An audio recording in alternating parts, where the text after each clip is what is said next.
আজকে আমি পটল পোস্ত রান্না করব। পটলগুলোকে এভাবে কেটে নিতে হবে, হালকা করে চোচা ফেলে।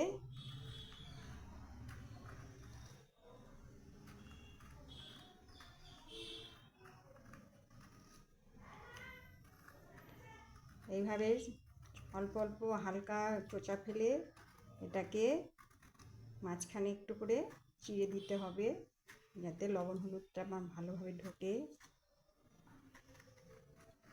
এখন আমি এগুলোকে ধুয়ে লবণ হলুদ মেখে রাখবো 5 মিনিট, তারপরে রান্না শুরু করব। এখন এটাতে লবণ হলুদ দিয়ে মেখে রাখবো। সামান্য লবণ হলুদ দিয়ে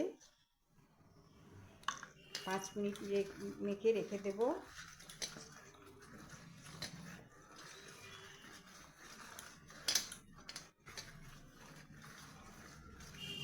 এটা রান্না করার জন্য আমার লাগবে এই পটল এভাবে কেটে, পোস্ত বাটা, পোস্তর সাথে 2টো কাঁচা লঙ্কা বেটে নিয়েছি, আর 3টে লঙ্কা আমি দিয়ে দেব চিড়ে। 5 মিনিট থাকবে আমার এইভাবে, তারপর আমি রান্না শুরু করব। এখন আমি পটল পোস্ত রান্না করা শুরু করব। কড়াইতে তেল দিলাম, এখন আমি পটলটা ভেজে নেব।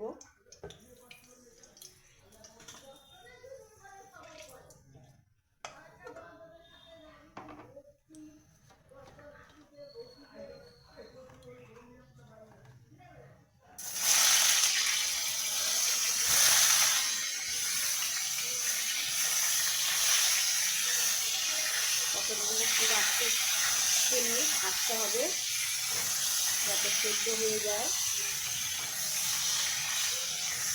মাঝে মাঝে নেড়ে নেড়ে দেখতে হবে। আমি এখন একটু ঢাকা দিয়ে দেবো, তিনটা কমিয়ে।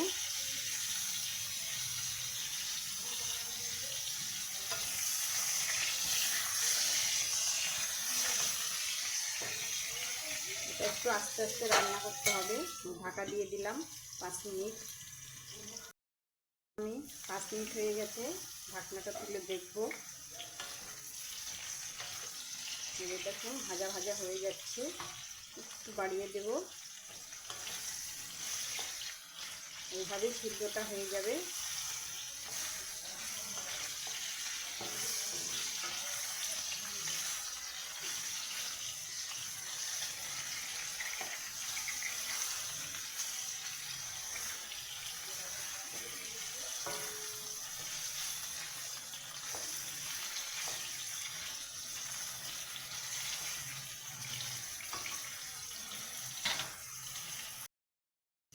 আবার ঢাকনাটা খুলে দেখি, দেখুন ভাজা হয়ে গেছে, পটলটা অর্ধেক সেদ্ধও হয়ে গেছে। এখন আমি এগুলোকে তুলে নেব।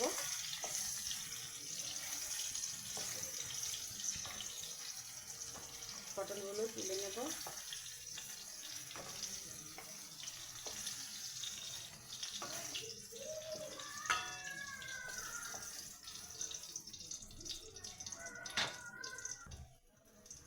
এখানে এই তেলেই আমি কালো জিরে ফোড়ন দেব, কাঁচা লঙ্কা দিয়ে দেবো।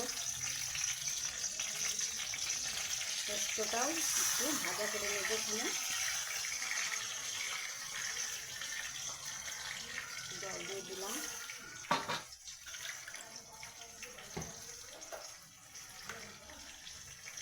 হলুদ গুঁড়ো দিলাম,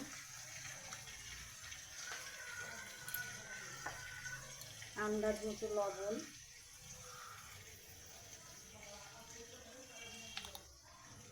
এখন এটাকে একটু আমি নেড়ে চেড়ে নেব।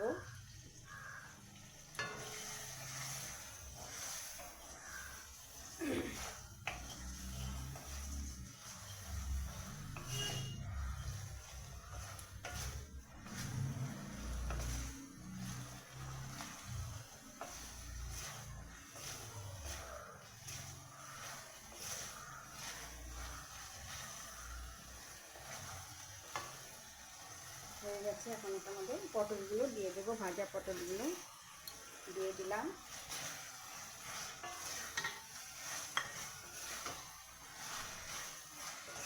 একটু জল দিয়ে আবার ঢেকে দেব।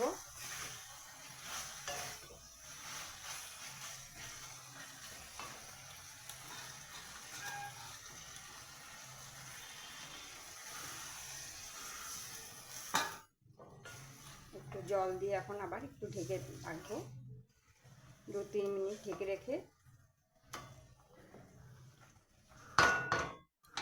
রাখবো। স্টিমটা কমিয়ে দিলাম। 2-3 মিনিট হয়ে গেছে, এখন ঢাকনা খুলে দেখবো। দেখুন হয়ে গেছে।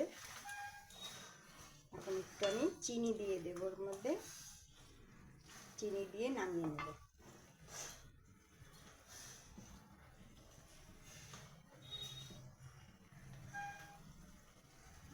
একটু চিনি দিয়ে দিলাম।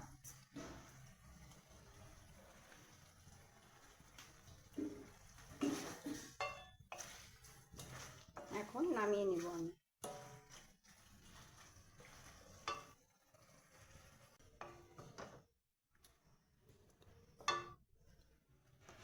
খুব তাড়াতাড়ি হবে, খুব খেতেও খুব স্বাদ হবে।